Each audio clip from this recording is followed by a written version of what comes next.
여러분 안녕하세요. 기관조입니다. 귀로 듣는 요양보호사 귀요보입니다. 이번 영상은 귀로 듣는 요양보호사 귀요보 실기 100문제 풀이 영상입니다. 시간 전략과 집중력을 높이기 위해서 빠른 시간 풀어드릴 거고요. 중요한 포인트, 핵심, 요점까지 콕콕 집어드릴게요. 편하게 반복해서 듣다 보면 이 문제는 원하는 게 이거였어.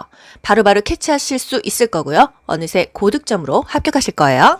귀로 듣고 고득점 합격하는 비결이 귀요보에 있습니다. 여러분 모두 합격 가자. 좋아요 눌러주세요. 1번 문제, 왼쪽 편마비 대상자의 식사를 돕는 방법으로 옳은 것은 일단 왼쪽이 편마비예요. 그러면 건강한 쪽은 오른쪽이겠죠? 오른쪽을 활용하는 게 좋고요. 불편한 쪽은 지지해준다. 이런 것이 항상 답이 되는 겁니다. 보기를 보지 않아도 그냥 문제가 뻔하다는 거. 1번, 왼쪽에 베개나 쿠션을 대어 지지해준다. 아니나 다를까. 왼쪽 편마비, 불편한 쪽에다가 지지해준다. 요거 맞죠? 2번, 오른쪽을 위로 해서 약간 옆으로 눕힌다. 항상 건강한 쪽이 아래로 내려오라고 했어요. 그런데 왼쪽 편마비야 오른쪽이 건강한 쪽이죠? 위가 아니라 아래쪽으로 해서 눕힌다는 거. 3번 음식을 먹고 있는 중에 말을 걸어 천천히 먹게 한다. 말 걸지 않습니다. 왜? 살에 걸리니까요. 4번 음식물 찌꺼기가 남아있기 쉬운 입안 오른쪽을 살펴본다. 마비된 쪽이 음식물 찌꺼기가 남아있겠죠. 왼쪽입니다. 5번 숟가락 끝을 입술 옆에 대고 입안 왼쪽으로 음식을 넣어준다. 불편한 쪽으로 넣어주지 않고 항상 건강한 쪽으로 넣어준다고 했어요. 오른쪽으로 넣어준다. 쉽죠 여러분? 2번 누워있는 왼쪽 편마비 대상자의 식사를 돕는 방법으로 옳은 것은 비슷한 문제의 연장선이에요. 왼쪽이 편마비야 건강한 쪽은요? 오른쪽이겠죠. 오른쪽을 밑으로 해서 옆으로 누운 자세를 취하게 한다. 또는 오른쪽으로 입에 넣어준다. 이게 답이에요. 1번 식사 도중에 맛이 어떤지 물어본다. 물어보면 살에 걸린다고 했어요. 말 시키지 않습니다. 2번 오른쪽을 지지해줍니까? 왼쪽 편마비야. 불편한 쪽 왼쪽을 지지해 줍니다. 사실 똑같은 문제인데 보기가 살짝만 변형돼서 계속 나오는 거죠. 3번 왼쪽 입에 빨대를 고정시켜 국물을 제공하나요? 이게 마비된 쪽은 감각을 못 느껴서 화상 입을 수 있다 했잖아요. 무조건 건강한 쪽으로 먹입니다. 4번 음식을 반 정도 삼키면 다음 음식을 넣어주는 게 아니라 완전히 삼키면 넣어주겠죠. 5번 오른쪽을 밑으로 해서 옆으로 누운 자세를 취하게 한다. 건강한 쪽이 왼쪽인가요? 오른쪽인가요? 왼쪽 편마비니까 건강한 쪽은 상대적으로 오른쪽이 되니까요. 건강한 쪽, 오른쪽이 밑으로 해서 누운 자세를 취한다. 아시겠죠, 여러분? 똑같은 문제인데 보기만 계속 이렇게 바뀌는 거예요. 3번, 경관 영양을 하는 대상자의 식사를 돕는 방법으로 옳은 것은? 1번, 영양액은 차갑게 준비합니까? 따뜻하게 한다고 했어요. 2번, 비간이 빠져있으면 즉시 밀어 넣으면 큰일 나죠. 폐로 들어가요. 의료행위 하지 않습니다. 3번, 영양액 주머니는 침대 난간에 고정합니까? 항상 머리 위에 있는 거예요. 영양액 주입 후 상체를 높인 자세로 30분 정도 앉아있게 한다. 좋은 얘기죠. 밥 먹을 때 앉아있고 또 밥 먹고 나서도 앉아있죠. 영양액 주입 중 청색증이 나타나면 바로 잠그고 보고해야 돼요. 청색증은 산소가 부족하다는 얘기예요. 숨을 못 쉰다는 얘기입니다. 주입소투를 늦추는 게 아니라 중단하고 보고해야 되는 거예요. 아시겠죠? 4번 경관 영양을 하는 대상자를 돕는 방법으로 옳은 것은? 똑같은 문제예요. 1번 청색증이 나타나면 비간을 제거합니까? 제거하는 거 의료행위죠. 간호사가 합니다. 우리는 잠그고 보고하는 거예요. 2번 구토 증상이 있으면 주입속토를 늦춘다. 잠굽니다. 그리고 보고합니다. 3번 영양액 주머니를 위장보다 높은 위치에 건다. 맞죠? 영양액은 높은 위치에 건다는 거. 우리 몸보다 아래에 있는 것은 소변 주머니밖에 없어요. 4번 영양액을 분당 100ml가 들어가도록 주입한다. 분당 50cc, 50ml예요. ml랑 cc는 같다. 5번 영양액 주머니를 하루에 한 번 세척하여 말립니까? 하루 한 번 아니고요. 매번 깨끗이 씻어서 말린 후 사용합니다. 하루에 한 번 영양 주는 거 아니잖아요. 여러 번 주거든요. 그때마다 매번 깨끗이 씻어서 말린 후 사용합니다. 우리 밥 먹고 설거지 그때그때 하는 게 좋지. 그릇 쌓아놓고 하루에 한 번 하지 않잖아요. 그렇게 기억하자고요. 5번 대상자의 경구약 복용을 돕는 방법으로 옳은 것은? 약 먹는 거 어떻게 도와요? 1번 가루약은 음식에 섞어서 제공한다? 이거 동물들은 이렇게 합니다. 이렇게 뭐 간식 같은 거에 섞어서 제공하는데 사람은 이렇게 먹이지 않아요. 2번 약을 전부 삼켰는지 입안을 확인한다. 일단 맞는 얘기예요. 3번 금식하고 있으면 혈압약 복용을 중단한다. 금식하고 있어도 매일 먹는 약, 혈압약 복용한다고 했어요. 반드시 투약한다고 했어요. 혈압약은요 정말 하루 이틀 3일만 안 먹어도요 갑자기 뭐 뇌졸중 오시는 분들도 진짜 주변에서 봤습니다. 4번 알약이 빠르게 흡수되도록 수분 섭취를 제한합니까? 이게 빠르게 흡수가 되겠어요?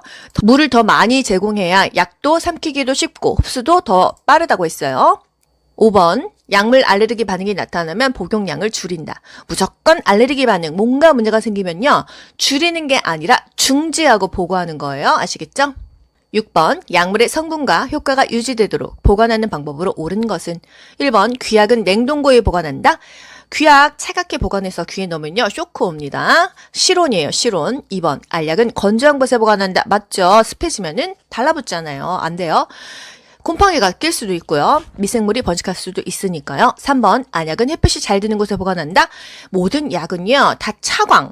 햇볕에 안 좋습니다. 햇볕을 피해야 돼요.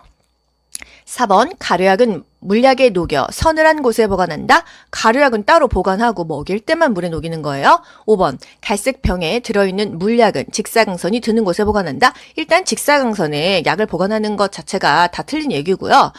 그 갈색병이라는 것은 뭐예요, 여러분? 차광 용기입니다. 차단한다. 광, 햇볕을.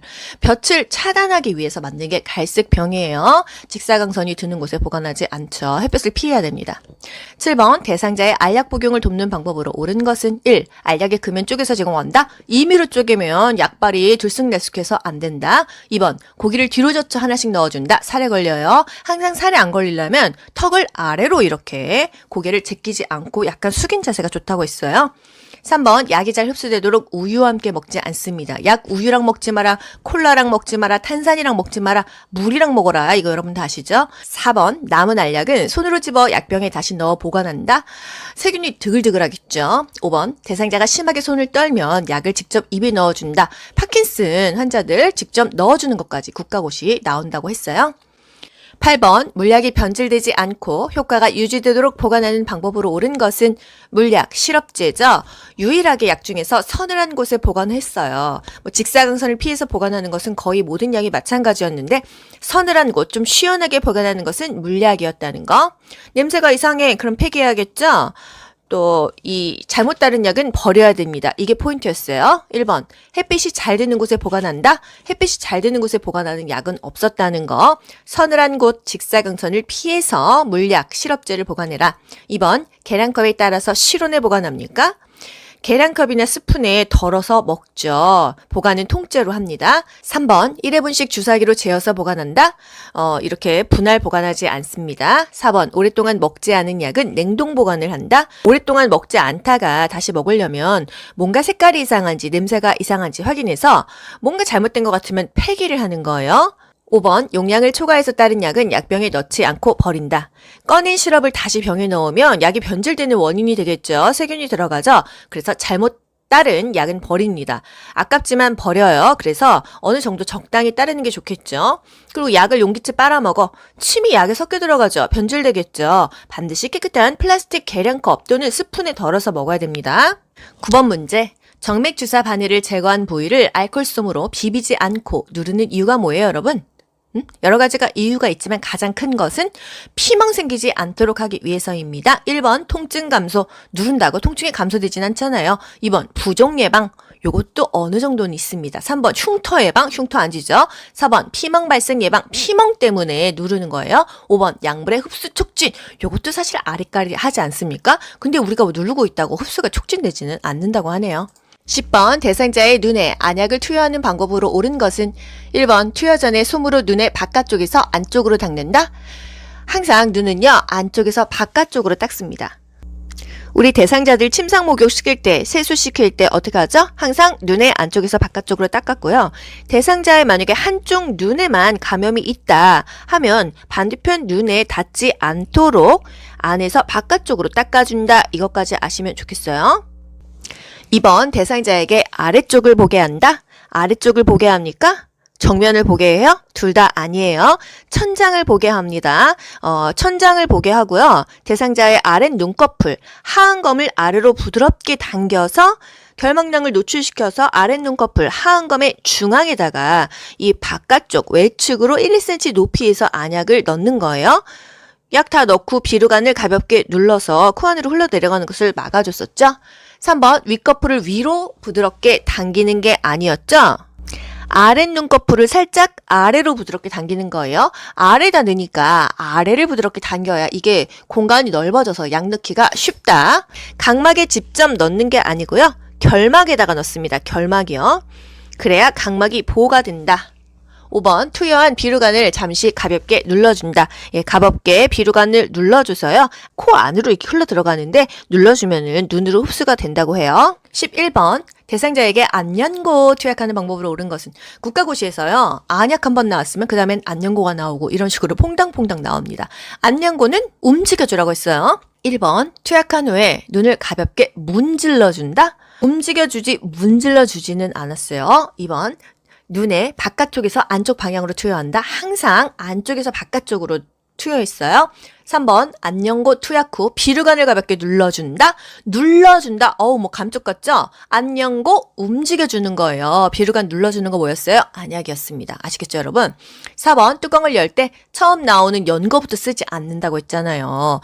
처음 나오는 거는 거즈로 닦아서 버리고 그 다음에 하한 건 아래 눈꺼풀 중앙에다가 2cm 정도 안쪽에서 바깥쪽으로 쭉 짜준다고 했습니다. 5번 눈꺼풀 밖으로 나온 연고는 생리식염수를 적신 멸균솜으로 닦아낸다. 아주 좋죠.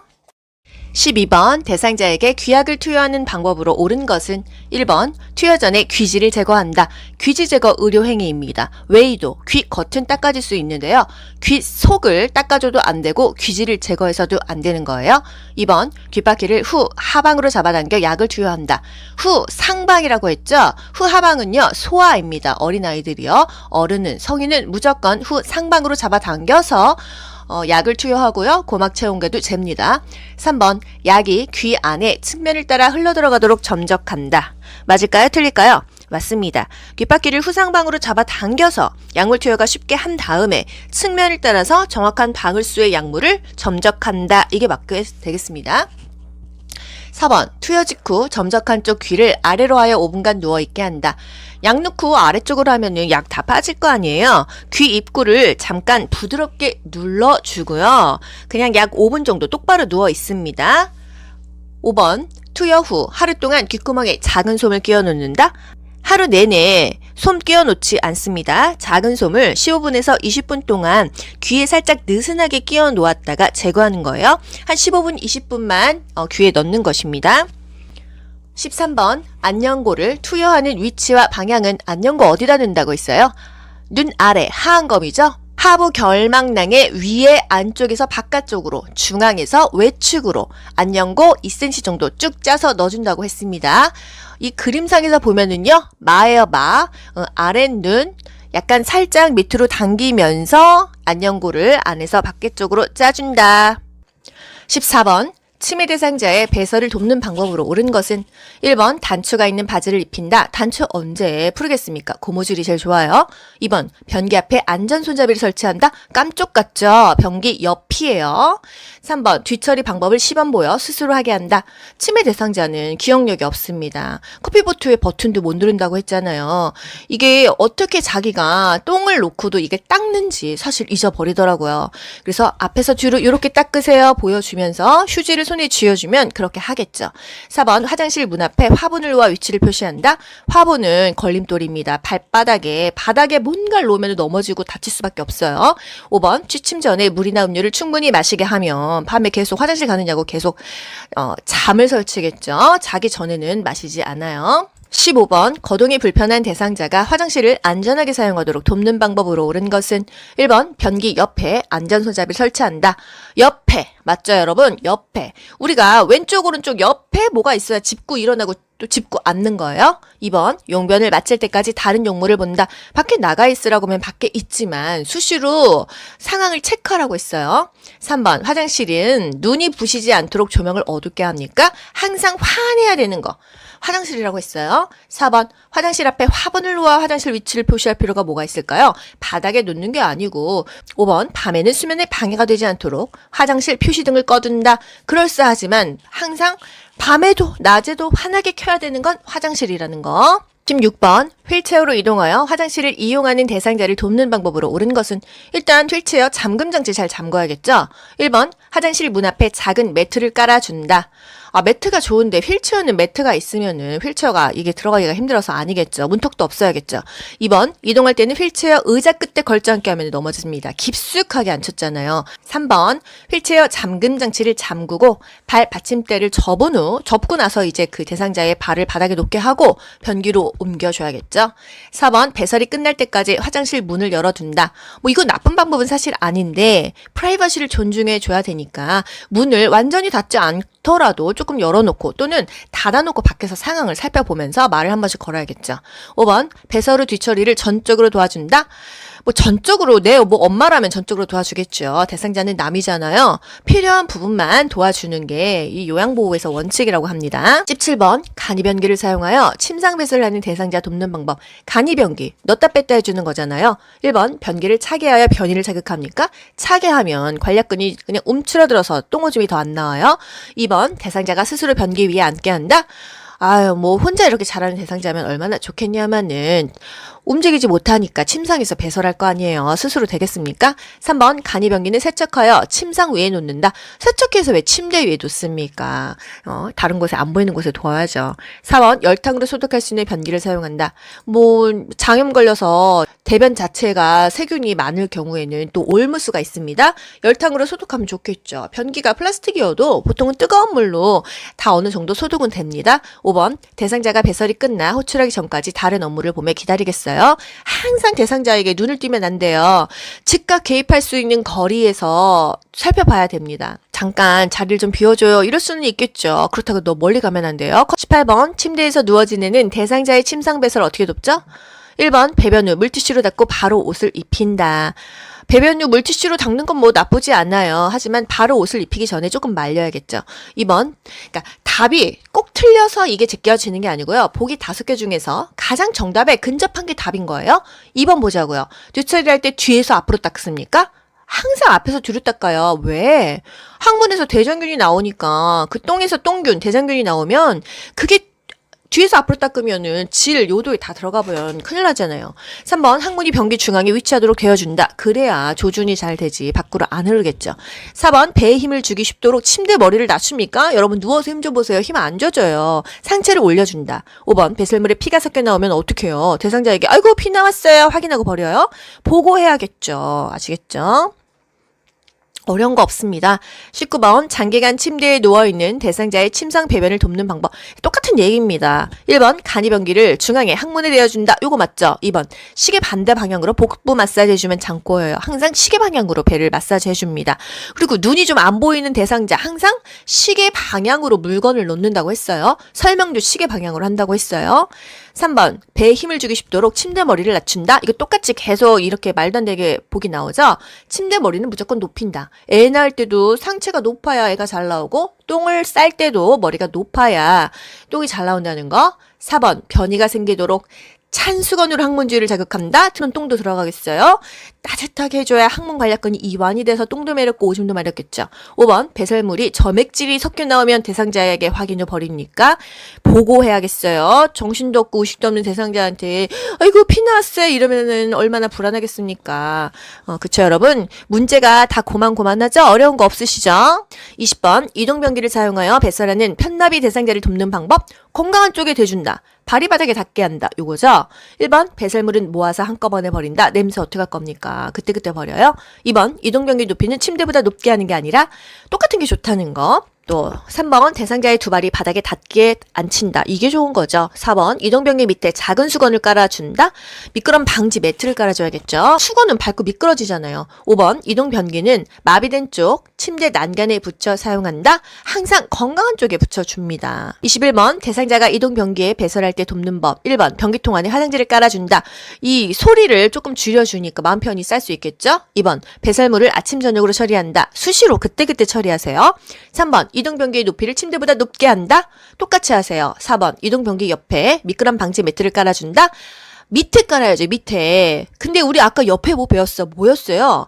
그거는 화장실 옆에 손잡이였어요. 손잡이는 변기 옆에 있어야 붙잡고 일어나고 앉는데 이동변기는 밑에 깐다는 거. 5번, 두 발이 바닥에 닿지 않게 이동변기에 앉히면은 뭐 공중에서 뭐 넘어지잖아요. 바닥이 닿아야 안정감이 있다라는 거죠. 22번 침상에서 대상자의 기저귀 교환하는 방법 옳은 것은 1번 둔부는 알코올솜으로 닦고 말린다. 여러분 알코올은요. 이 피부 얇으신 분은 알코올로 닦으면 피부가 뻘겋게 일어납니다. 알코올은요 개방 상처에도 알코올로 닦는 거 아니에요. 예전에 제가 진짜 상식 없을 때 넘어져서 알코올 닦았다가 살 다 그냥 녹는 줄 알았어요. 둔부는 절대 알코올솜으로 닦고 말리지 않습니다. 여러분 피났어, 상처 났어 절대 알코올로 닦으시는 거 안 돼요. 알코올은 그냥 거의 소독용입니다. 강해요. 2번 무릎을 편 상태에서 허리를 들어 올릴 수가 있을까요? 무릎을 굽힌 상태에서 허리를 들어 올릴 수도 있고요. 대상자가 못 움직인다고 하면 협조가 안 될 때는 옆으로 눕히고 기저귀 대고 똑바로 눕혀서 기저귀 차면 되겠죠. 3번 기저귀를 교환하는 동안 창문을 열어 환기한다? 감기 걸려요. 다 하고 나서 간접 환기해야겠죠. 찬바람이 직접 대상자에 닿지 않게 커튼을 치고 나서 창문을 좀 연다던가 대상자 다른 방에 있을 때 환기한다거나 그렇게 하면 됩니다. 4번 둔부 밑에 새 기저귀에 바깥면이 보이도록 깔면은 이게 바깥면은 방수 처리돼 있잖아요. 안쪽이 보이도록 깐다. 5번 더러워진 기저귀는 바깥면이 보이도록 둥글게 만다. 맞죠? 우리 안쪽에 배설물이 있으니까 바깥면이 보이게 깔끔하게 해야지. 23번 기저귀를 사용하는 대상자 돕는 방법으로 옳은 것은 1번 기저귀를 하루에 3번 교환합니까? 쌌으면 교환합니다. 보통 뭐 2-3시간 간격이죠. 2번 둔부에 발적이 있으면 연고를 발라준다? 우리가 무조건 연고 바르는 거는 아니에요. 일단 발적이 있으면 욕창이 전조잖아요. 미지근한 물로 마사지 해주거나 닦거나 춥지 않다고 하면은 뭐 30분씩 햇볕 보거나 그런 조치가 취합니다. 3번 오염된 기저귀는 바깥면이 보이도록 말아서 버린다? 바깥면이 보이도록 말아서 버린다. 맞습니다. 말이 뭔가 좀 이상한 것 같았어요. 4번 바지를 내린 후 면 덮개를 덮고 기저귀를 교환한다? 내리고 덮는 게 아니라 뭔가 덮어준 다음에 교환을 하라고 했어요. 불편하지만요. 5번 허리를 들 수 없으면 엎드린 채로 기저귀를 교환한다? 허리도 못 드는데 어떻게 엎드리게 또 시켜요. 옆으로 돌린 다음에 기저귀 놓고 똑바로 눕힙니다. 24번 협조가 불가능한 대상자의 기저귀 갈아주는 방법 여태까지 했었잖아요. 옆으로 돌려 눕힌 상태에서 기저귀 대주고 똑바로 눕혀서 갈아준다. 이게 답이 되겠어요. 사실 보지 않아도 다 되잖아요. 1번 소변이 묻은 기저귀는 말려서 재사용하겠습니까? 2번 피부 발적을 발견했을 때 연고를 발라준다. 우리 맘대로 막 발라주는 거 아니에요. 일단 건조시키고 뭐 미지근한 마사지, 미지근한 바람으로 말리고 이런 것도 좋고 보고도 해야겠죠. 필요하다면요. 4번 냄새가 나지 않도록 기저귀를 단단히 조여 채운다. 바람이 안 통하면은 또 욕창이 생기겠죠. 5번 이불을 다리 아래로 내린 후 면덮개를 덮는다. 이불을 다리 아래로 내릴 필요는 없고요. 차라리 뭐 위로 올리고 덮개를 덮고 바지를 내려도 되겠습니다. 보기 5개 중에서 가장 정답에 근접한 거 뭐예요? 옆으로 돌린 상태에서 기저귀 대고 똑바로 눕혀서 기저귀 갈아준다. 요거니까요. 우리 이렇게 맞추도록 하자고요. 25번 유치도녀간을 삽입한 대상자를 돕는 방법으로 옳은 것은 1번 소변 세기탁하면 방광을 세척합니까?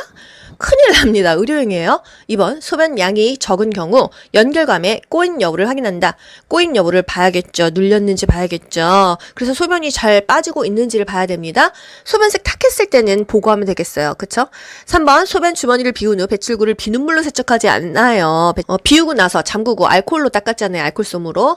4번 유치 도뇨관이 고정되어 있는지 수시로 당겨본다. 수시로 당기면 빠집니다. 아무리 뭐 조금 움직인다고 빠지지 않지만 당기면 빠지죠. 5번 걸을 때는 소변 주머니를 아랫배보다 높이 듭니까? 무조건 몸보다 아래에 놓죠. 26번 유치도녀관을 삽입하고 있는 대상자를 돕는 방법 1번 소변 주머니는 허리보다 높은 위치에 둔다. 여러분 말도 안 되는 보기 계속 나오는 거 아시겠죠? 무조건 소변 주머니는 내 몸보다 아래에 있다는 거.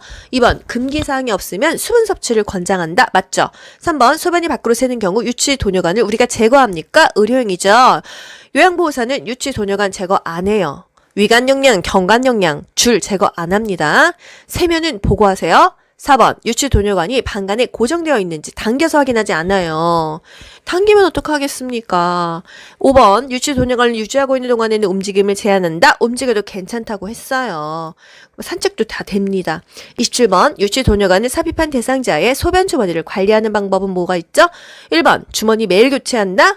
매일이 아니고 그냥 수시로 어느 정도 차면 교체하세요. 2번, 소변을 비운 후에 배출구를 소독솜으로 닦는다? 그렇게 하라고 했었죠. 비우고 나서 배출구는 알콜솜, 소독솜으로 닦습니다. 3번, 소변 주머니에서 냄새가 나면 주머니를 세척한다? 냄새가 나면 일단 보고도 해야겠고요. 주머니를 교환하면 좋겠죠. 주머니는 오래 씁니다. 보통 일주일씩 씁니다. 이거는 우리가 결정하는 건 아니고 보고해서 지시에 따르면 되겠어요. 4번, 소변 주머니는 가득 찰 때까지 기다릴 때 비운다. 뭐든지 가득 차면 넘칩니다. 한 7, 8부 찼으면 비우는 게 좋겠어요. 5번, 돈혈관과 소변 주머니의 연결 부위를 분리하여 소변을 버린다? 이 관과 소변 주머니 연결 부위를 분리하는 게 아니고요. 그냥 소변 주머니에서 소변을 버려주시면 되겠습니다. 28번, 의식이 없는 대상자의 구강청결을 돕는 방법으로 옳은 것은 의식이 없어요. 그럼 대신 뭔가 닦아줘야 될 거 아니에요? 1번, 혀는 목젖까지 깊숙이 닦는다. 그렇게 깊게 닦으면 또 사례가 걸릴 수 있고 그렇게 깊게까지는 닦지 않는다는 거. 2번, 똑바로 눕힌 자세에서 닦습니까? 상체를 올려줘야겠죠. 밥 먹을 때, 이 닦을 때, 호흡이 곤란할 때 상체를 항상 올려줍니다. 3번, 생리식염수로 입안을 헹구어준다? 여러분, 식염수는 소금물이에요. 0.9%의 소금물인데 생리식염수로 입안을 헹궈주지 않습니다. 짜잖아요. 4번, 두 손가락으로 입을 벌린 후에 닦는다? 약간 사실 벌리긴 벌려야 되는데요. 손가락으로 입을 벌리지는 않고요. 손가락으로 했다가 손가락 잘려요. 앞설자, 서랍자에다가 거즈 감아가지고 닦았어요. 5번, 물에 적신 일회용 스펀지 브러쉬로 닦는다. 맞습니다. 일회용 스펀지 브러쉬로 닦기도 하고요. 이 서랍자에다가, 앞설자에다가 거즈를 적셔서 닦기도 합니다. 29번, 대상자의 구강청결을 돕는 방법으로 옳은 것은 1번, 입안을 닦아낼 때는 목젖까지 닦는다. 깊게 닦지 않는다고 했어요. 2번, 일회용 스펀지에 치약을 묻혀 닦는다. 일회용 스펀지 브러쉬에 물을 묻혀서 닦아줍니다. 치약은 칫솔에 묻혀서 닦죠. 3번, 대상자를 똑바로 눕힌 자세에서 닦는다. 그러면은 기도 흡인되겠죠. 상체를 높여줍니다. 4번, 구강 점막에 염증이 있으면 구강청정제로 닦는다. 항상 문제가 있을 때는 보고를 해야 돼요. 5번, 위쪽 잇몸과 이를 닦은 후 아래쪽 잇몸과 이를 닦는다. 맞죠? 윗 닦고 아래 닦아요. 위쪽 이 닦고 잇몸 닦고 아래쪽 잇몸 닦고 이 닦고 요 순서가 그렇게 중요한 건 아니었어요. 위 닦고 아래 닦는다. 보기 5개 중에서는 답이 될 만한 건 요거라는 거. 30번, 대상자의 의치 관리하는 방법으로 옳은 것은 1번, 베타딘 용액에 담가 보관한다. 여러분, 베타딘 뭔지 아시죠? 포비돈 아시죠? 포비돈. 집에서 바르는 옥도쟁기 또는 빨간 약은 아니고 갈색 약 있죠? 그게 이제 베타딘입니다. 2번, 아랫니 의치를 먼저 돌려 뺀다. 낄 때도 윗니, 뺄 때도 윗니 먼저예요. 3번, 세면기에 물을 받아서 의치를 헹군다. 흐르는 물에다가 헹궜잖아요. 이제 혹시나 의치를 떨어뜨려서 깨질까봐 수건을 하나 밑에 깔아놓는다. 이 정도입니다.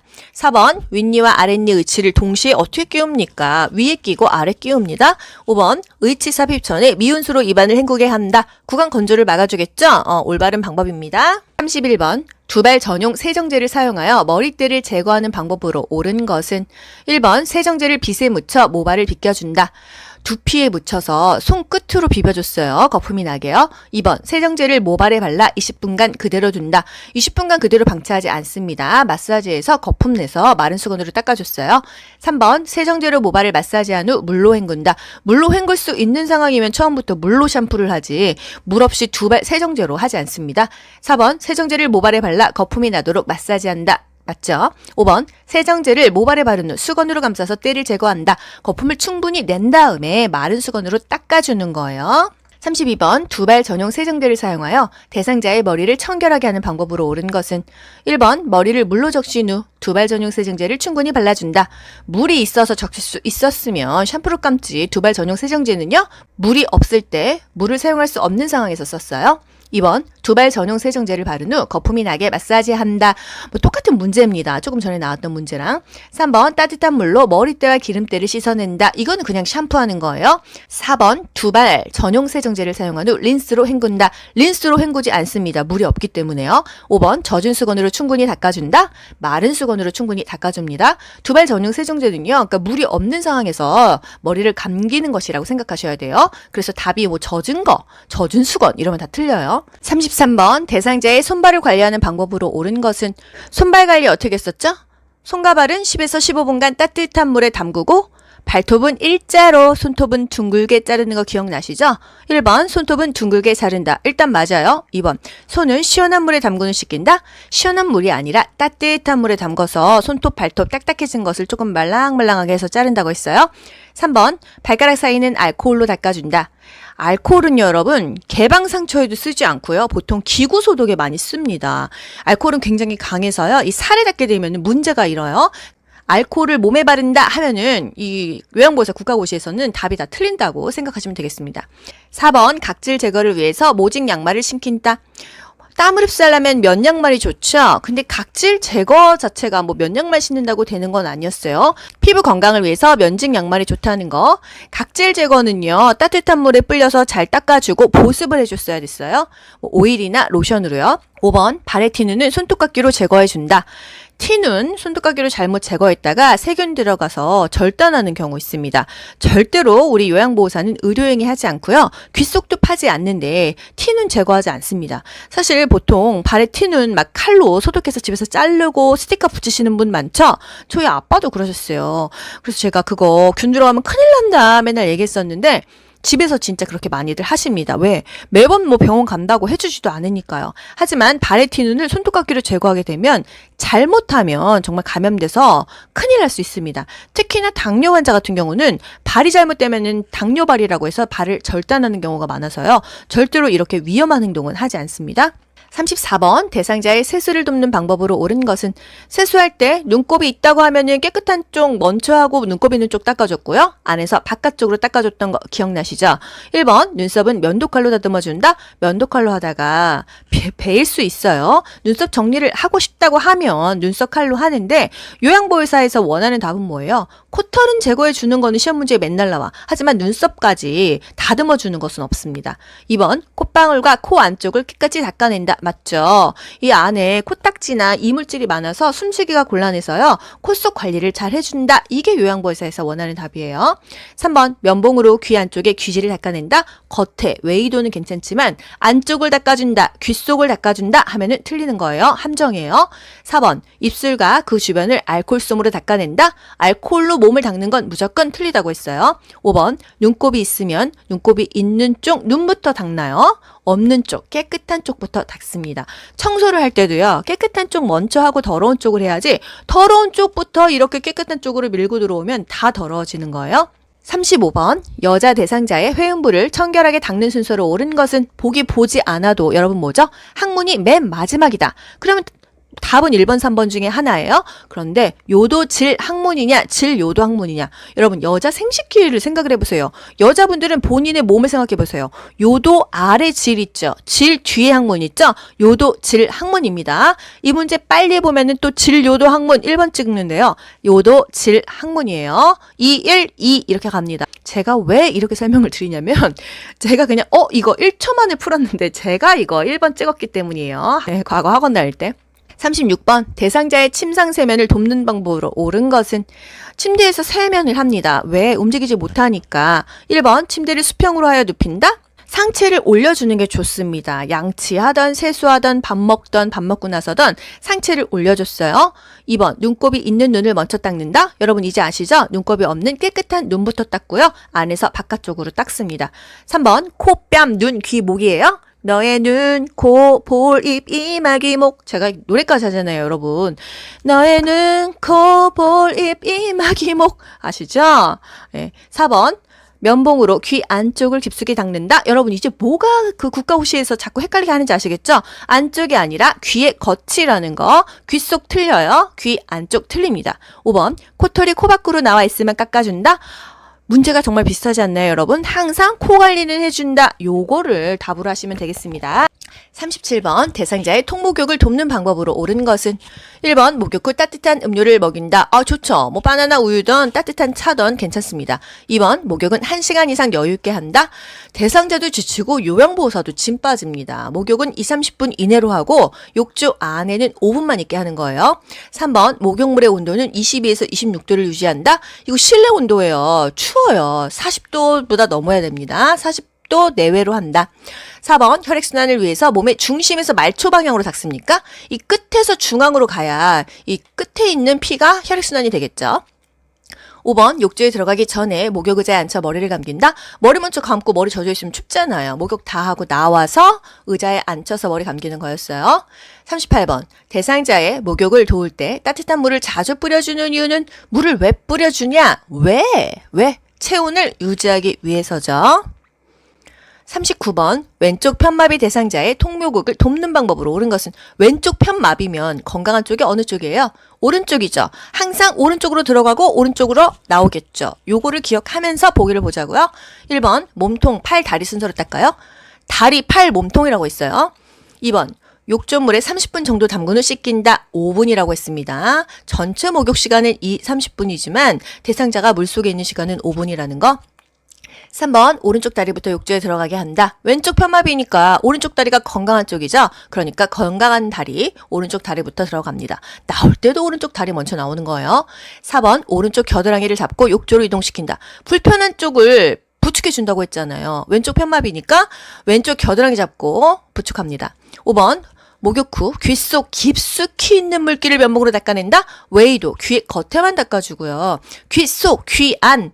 이거는 틀리는 답이라고 말씀드렸습니다. 40번 수액을 맡고 있는 왼쪽 편마비 대상자의 단추가 달린 옷을 벗기는 순서로 옳은 것은 그럼 여러분 이 문제에다가 뭘 써야 돼요?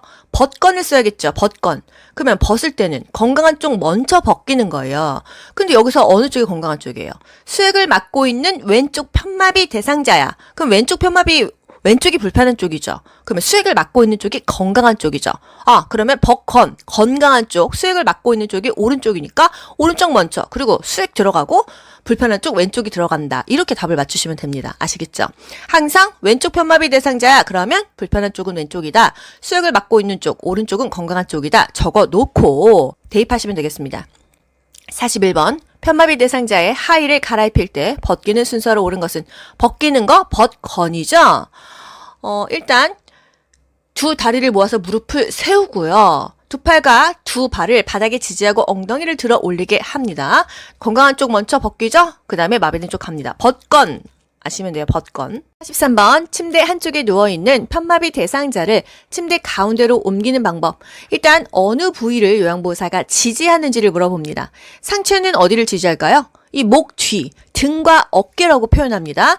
하체는요. 엉덩이와 허벅지 또는 엉덩이와 넙다리 또는 허리와 엉덩이 다 되는 거예요. 우리 교재에는요. 엉덩이 또는 넙다리예요. 근데 국가고시에서는 허리와 엉덩이를 지지한다 이렇게 나왔습니다. 그 부위가 정확하지 않아도 상체에서는 어디를 지지해? 머리는 지지한다 이런 답은 전혀 없어요. 여러분.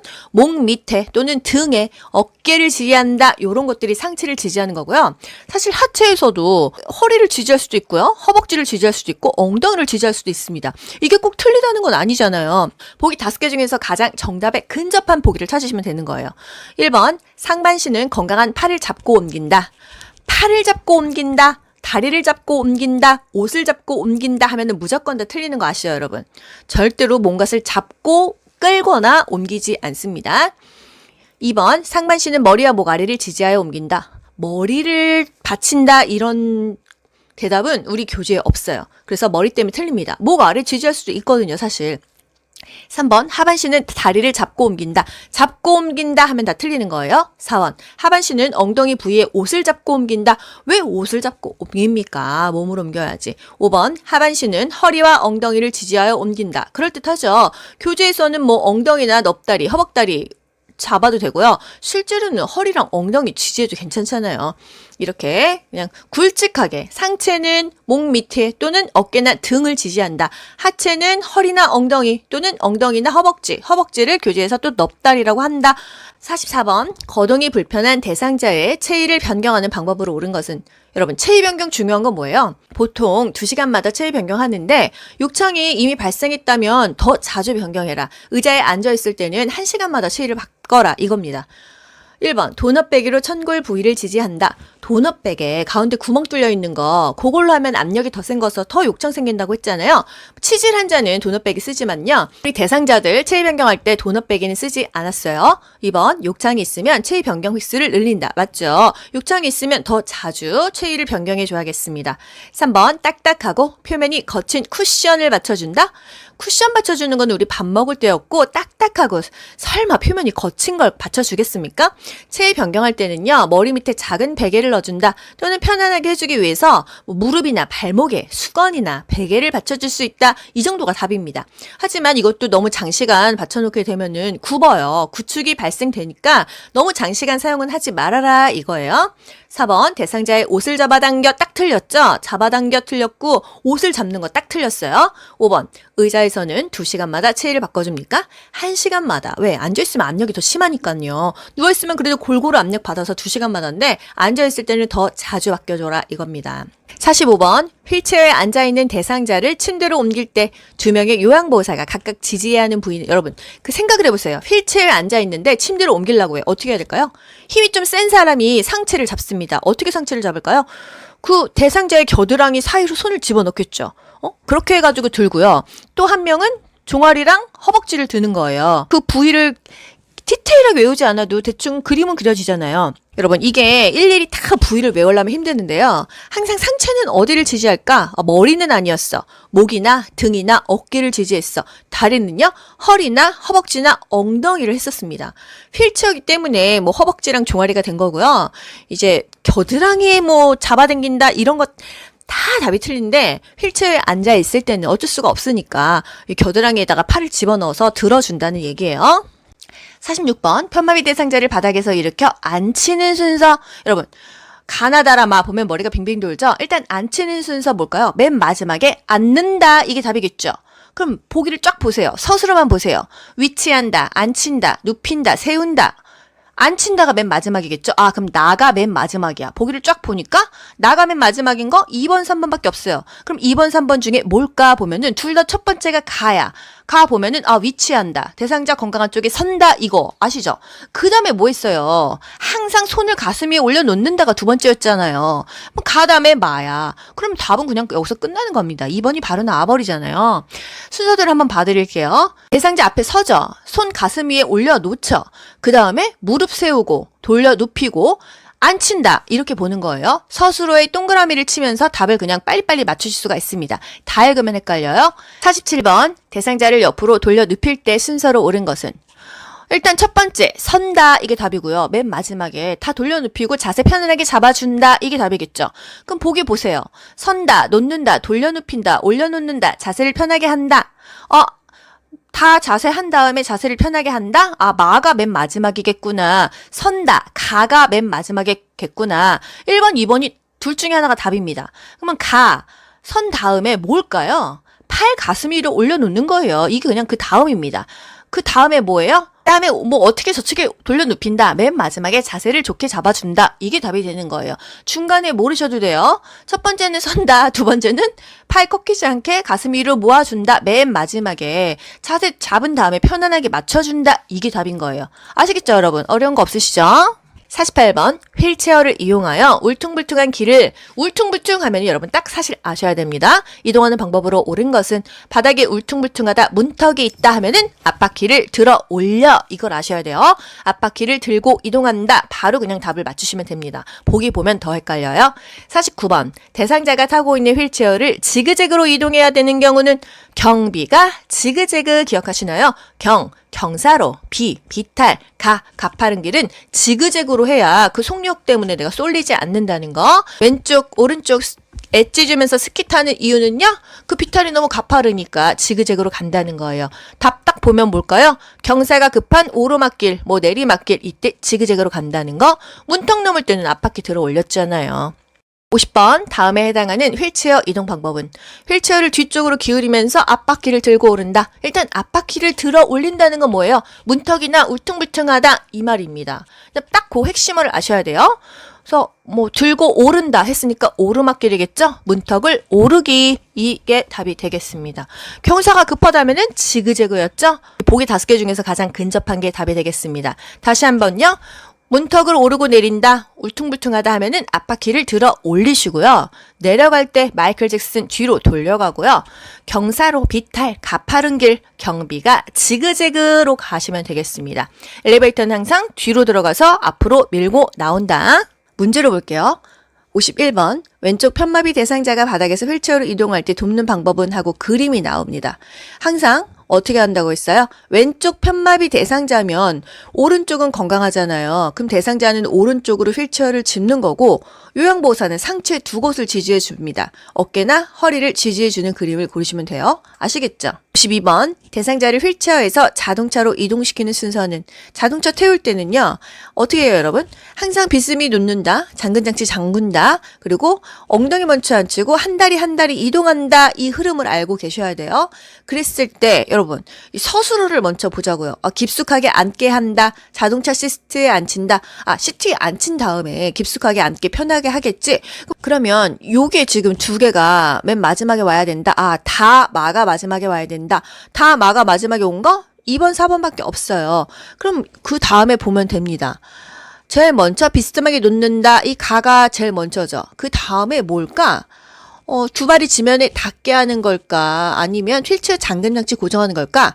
일단 무조건 휠체어는 잠금장치가 원초라고 했어요. 비스듬하게 놓고 잠금장치 고정한 다음에 대상자 발 바닥에 닿게 하고 대상자 앉히고 편안하게 자리 잡아준다. 이게 항상 답이 되는 거예요. 아시겠죠? 달달 외우지 않아도 맞추실 수 있습니다. 53번 보행 벨트를 사용하여 편마비 대상자의 보행을 돕는 방법으로는 불편한 쪽 뒤에서 보조한다, 마비 쪽 뒤에서 보행 벨트를 손잡이로 잡는다. 이게 항상 답인 거예요. 보지 않아도 그냥 답이 딱 나오죠. 14번 오른쪽 다리가 불편한 대상자가 보행기를 사용할 때 보행 순서는 오른쪽이 불편해요. 보행기랑 세트로 간다고 했죠? 그럼 보행기랑 오른쪽 가고 그 다음에 건강한 쪽 왼쪽 다리가 간다. 머릿속에 딱 생각을 하고 보기를 보면서 답을 맞추시면 되겠습니다. 항상 보기를 보면서 이게 맞을까 저게 맞을까 하실 필요가 없어요. 아시겠죠? 5번 왼쪽 편마비 대상자가 지팡이를 사용하여 기차에서 내릴 때의 순서.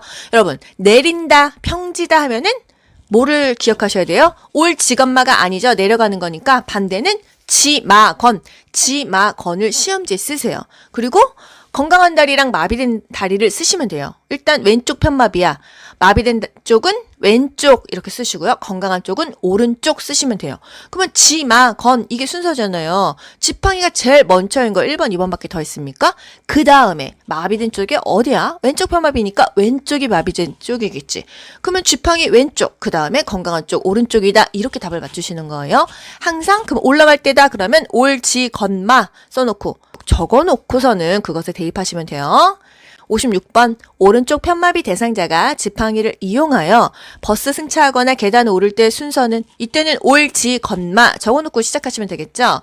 지팡이는 무조건 먼저예요. 그럼 답이 1번 아니면 2번이겠죠. 그 다음에 지팡이 한 다음에 건강한 쪽이 어디예요? 오른쪽 편마비니까 건강한 쪽은 왼쪽이겠죠. 그리고 마지막에 불편한 쪽, 마비 쪽, 오른쪽을 간다. 이렇게 적으시면 됩니다. 57번 외상 의심되는 대상자 척추 고정판에 눕혀 고정할 때 순서 아래에서 위로 올라간다고 했어요. 무릎, 손목, 엉덩이, 윗팔 이렇게 고정합니다. 58번 대상자의 감염을 예방하기 위한 물품 관리 방법으로 옳은 것은 감염을 예방하기 위해서 물품을 어떻게 관리하느냐. 1번 카테터 등 고무 제품은 햇볕에 말린다. 햇볕에 말리면 갈라지고요. 변색되기 때문에 그늘에 말린다고 했어요. 하지만 삶을 수는 있다. 15분간 끓는 물에 삶는 거는 괜찮은데 햇볕이 더 무섭다는 거예요. 2번 사용한 물품은 모아서 한꺼번에 소독한다. 그때 설거지하고 그때 소독합니다. 3번 가래가 담긴 흡인병은 주 1회 깨끗이 닦는다. 일주일에 한 번 닦았나요?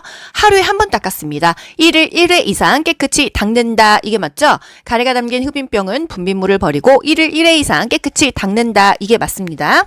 4번 혈액이 묻은 물품은 더운 물로 닦고 찬물로 헹궜나요? 무조건 혈액, 체액은요. 찬물로 담가서 핏기를 빼내고 체액을 빼내고 그리고 나서 더운 물로 비누칠해서 닦았어요. 5번 사용한 카테터는 분비물이 빠지도록 물에 담가둔다. 맞죠?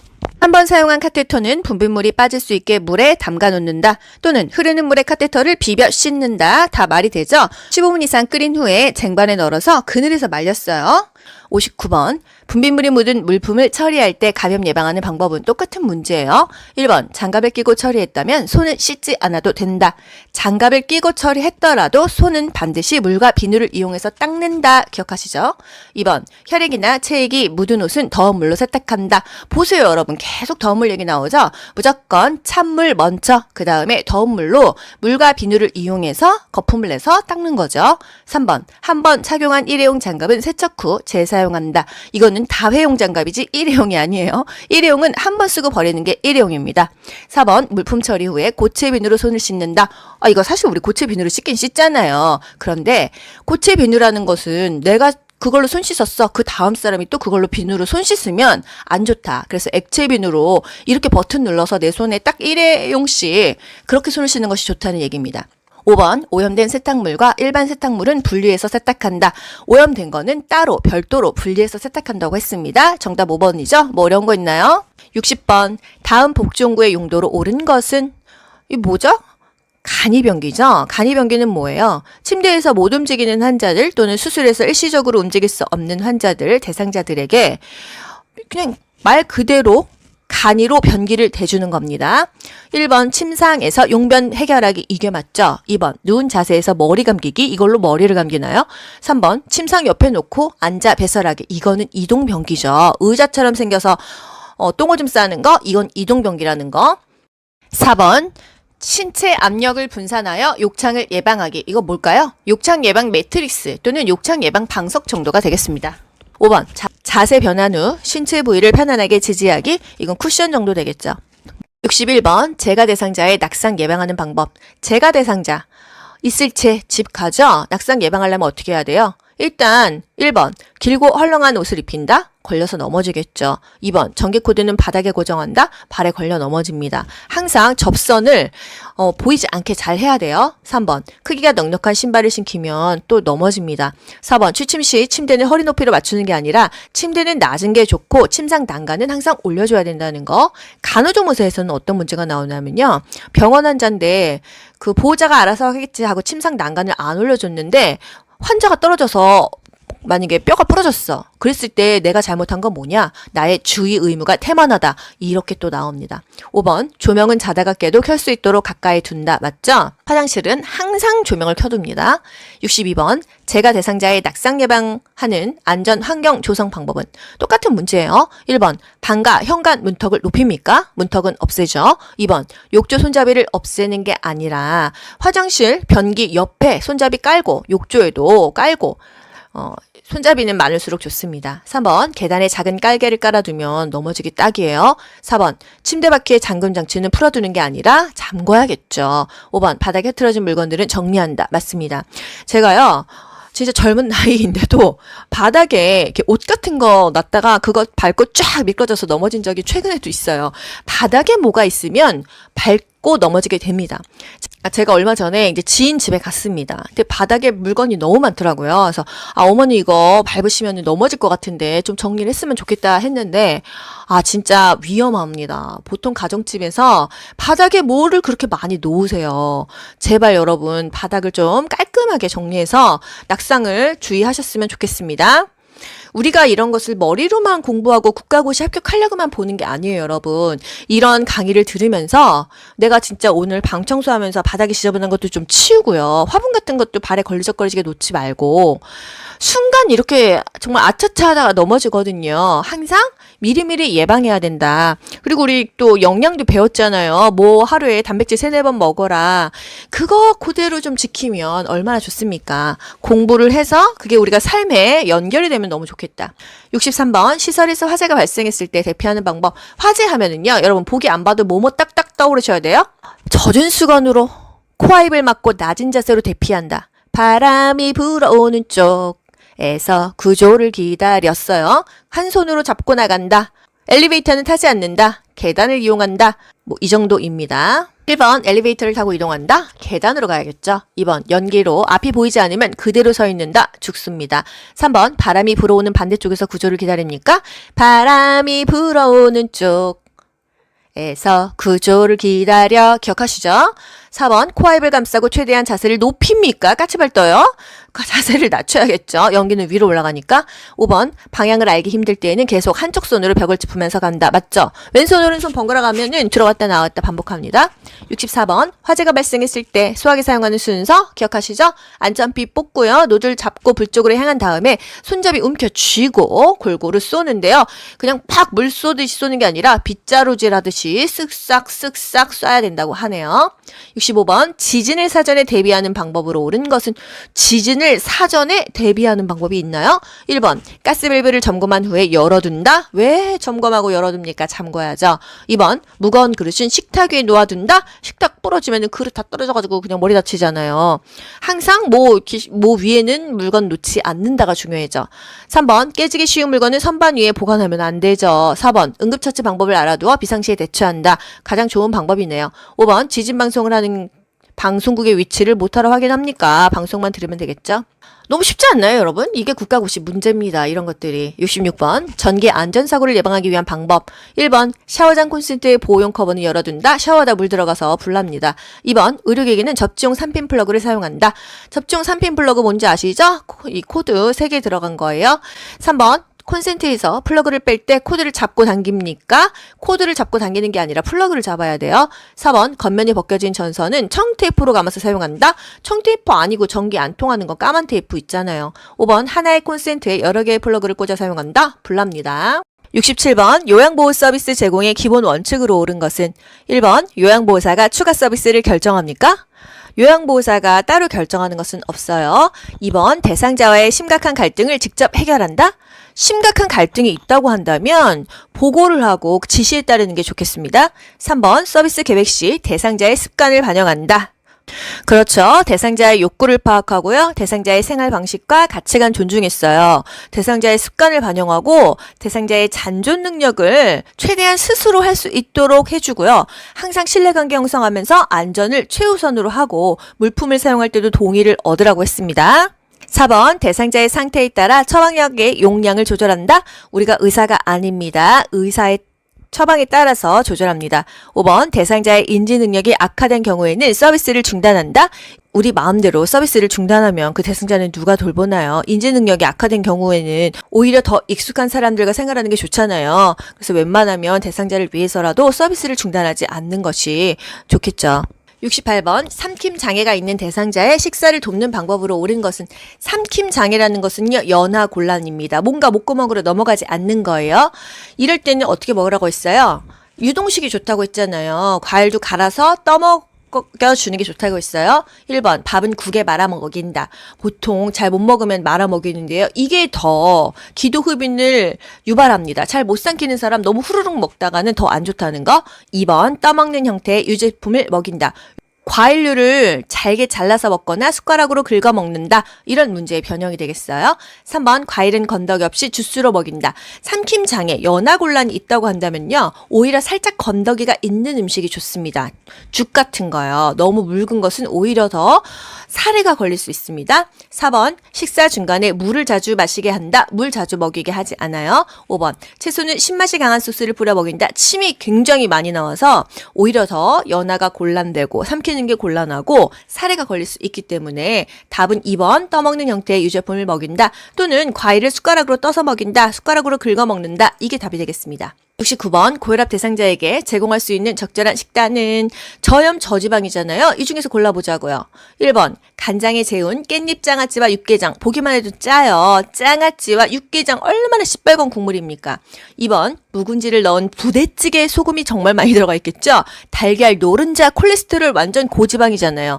3번 카레가루를 입혀 구운 삼치와 보리밥. 보리밥 좋아. 삼치 좋아. 그런데 카레가루 잘 모르겠어 하면 일단 패스해보고. 4번 우렁이를 넣고 끓인 강된장과 고구마 튀김. 된장까지 좋았는데 강된장이면 엄청 졸인 거잖아요. 그리고 고구마 튀김은 지방이고 강된장은 소금이 엄청 많이 들어갔으니까 패스. 5번 고추장으로 버무린 오이지 무침과 새우볶음. 이거 역시 고염의 고지방이니까요. 답은 3번 카레가루를 입혀 구운 삼치와 보리밥밖에 더 있나요? 70번 고혈압 대상자의 약물 복용 방법으로 옳은 것은 1번 혈압이 올라가면 복용량을 늘립니까? 올라가든 내려가든 항상 일정량을 유지한다고 했어요. 2번 체중이 감소하면 복용량을 줄인다. 헛소리입니다. 3번 두통이 있으면 약을 추가로 복용한다. 타이레놀을 먹어야지 왜 고혈압약을 먹습니까? 4번 약 복용을 잊은 경우 다음에 2배로 복용한다. 더블로 먹지 않는다고 했어요. 5번 새로운 약을 처방받으면 이전 약은 먹지 않는다. 새로운 약으로 먹어야 돼요. 과거에 만약에 고혈압이 너무 높아서 고혈압 500ml를 먹었어. 근데 요즘에 많이 조절돼서 250ml로 의사 선생님이 줄여줄 수 있단 말이에요. 그런데 과거 500ml 그거 아까워서 그거 먹고 있으면 어떡하겠습니까? 새로운 약 처방받으면 약이 똑같지 않잖아요. 일단 최근 약을 먹어야 됩니다. 아시겠죠? 71번 변비 대상자에게 도움이 안 되는 음식은 뭐겠습니까, 여러분? 일단 섬유질 많은 거, 물기 많은 건 좋잖아요. 김, 미역, 섬유질 많죠. 배추, 당근, 섬유질 많아요. 보리, 현미, 통곡물은 더 많죠. 오렌지, 건포도. 오렌지도 섬유소가 많아요. 근데 건포도는 포도니까, 과일류니까 섬유소가 있다고 생각하자고요. 커피와 녹차, 제가 많이 먹는 건데, 커피와 녹차는 변비 대상자에게는 도움이 안 된다는 거. 하지만 마음이 괴로울 때 또는 눈 뜨고 나서 빈속에 커피 한 잔 먹으면 그렇게 행복할 수가 없잖아요. 그리고 저 이렇게 강의 녹음할 때 정말 힘들어요, 여러분.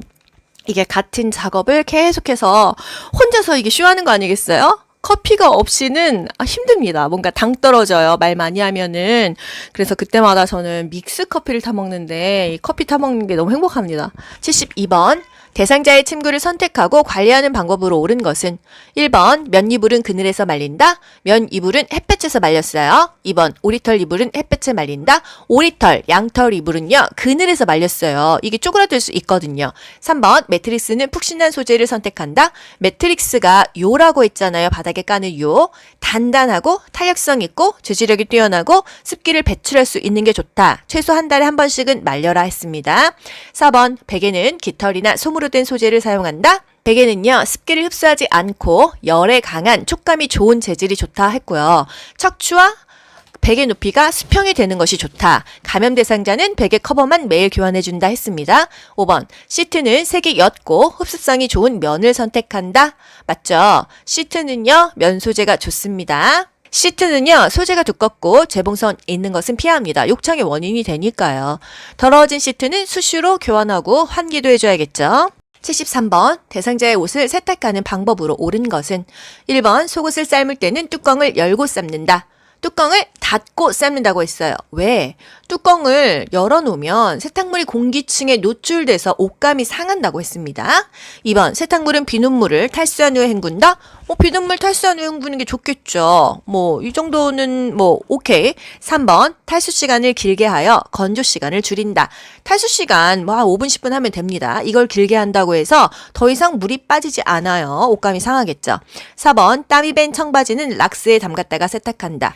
땀 얼룩은 어떻게 뺐었죠? 땀, 과, 주 기억하시죠?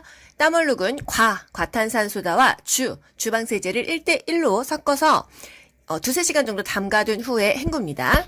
락스에 담그면 청바지 색까지 다 빠져버린다는 거. 아예 다른 옷이 탄생한다는 거죠. 5번 립스틱 얼룩은 초발 세탁 후 아세톤을 묻혀 지운다. 초발 세탁을 하는 게 아니라 버터 묻힌 다음에 아세톤으로 그거 얼룩 지우고 그리고 마지막에 중성세제로 닦았잖아요. 그리고 또 립스틱 같은 경우는 클렌징 폼으로 살살살살 문질러 닦을 수도 있었어요. 저 같으면 버터 문지르고 아세톤 묻히고 중성세제 하느니 그냥 클렌징 폼으로 닦겠습니다. 74번 분비물을 처리할 때 감염 예방할 수 있는 방법으로 옳은 것은 혈액이 묻은 의류는 더운 물에 담가둔다? 꼭 이렇게 보기가 나오잖아요. 여러분 피 묻었어, 체액 묻었어. 어떻게 해요? 일단 찬물에 담가서 핏기 빼고 나서 더운 물로 닦는다고 했습니다. 2번 손소독제로 손을 닦고 분비물을 처리한다. 분비물을 처리하기 전에는 항상 일회용 비닐 꼈었죠. 그리고 손소독제로 손을 닦고 분비물을 처리한다기보다는 분비물 처리를 한 다음에 물과 비누를 이용해서 손을 닦는다 이런 게 맞고요. 항상 손은 손 소독제는 어쩔 수 없는 상황에서나 하지 물과 비누로 닦는 게 가장 좋다는 거. 3번 가래가 묻은 고무 카테터 햇빛에 말립니까? 이거 물에 담궈가지고 또는 흐르는 물에 비벼가지고 가래나 이 속에 분비물 다 빼내고요. 고무는 15분간 끓는 물에 삶은 다음에 그늘에 말리라고 했어요. 체액이 묻은 물품은 찬물로 닦고 더운 물로 헹군다. 맞죠? 찬물 다음에 더운 물이에요. 5번 배설물이 묻은 침구는 다른 침구와 함께 세탁한다. 별도로 세탁해야지 이게 같이 하면 그냥 배설물, 똥이 그냥 다른 침구에 오염되잖아요. 우리 항상 눈을 닦을 때도요. 깨끗한 쪽에서 더러운 쪽으로 닦았습니다. 청소도 마찬가지예요. 배설물도 그 부분만 닦아야지 안 그러면은 깨끗한 것까지 다 옮겨버린다는 거. 75번 대상자의 의류 세탁 방법으로 옳은 것은 1번 혈액이 묻은 의류는 더운 물에 담가둔다. 똑같은 문제 계속 나오죠. 혈액이 묻었다 하면은 일단 찬물에 담가두는 거 이제 여러분 기억하시죠. 2번 파운데이션 얼룩은 주방용 세제를 사용해서 세탁한다. 파운데이션 얼룩은 알코올이 함유된 화장수를 화장솜에 적셔서 얼룩을 톡톡 두드려 줍니다. 3번 변이 묻은 것부터 부분 세탁한다. 별도로 세탁하는 게 좋습니다. 사실 부분 세탁하는 거 맞잖아요. 그런데 별도 세탁을 여기서 원하는 거예요. 일단 모르겠으면 보류를 하고요. 4번 커피 얼룩은 주방 세제와 식초를 섞어 칫솔로 문지르는 세탁한다. 식주 기억하시죠? 여기서 주식으로 순서가 나왔지만 커피는 식초랑 주방세제야. 이거 일단 4번이 확실하게 맞으니까 4번을 선택하시는 거예요. 국가고시는요. 1, 2, 3, 4, 5번 중에서 확실한 게 답이 되는 것입니다. 5번 속옷은 충분히 헹구어 그늘에 말린다. 햇볕에 말려주면 되겠죠.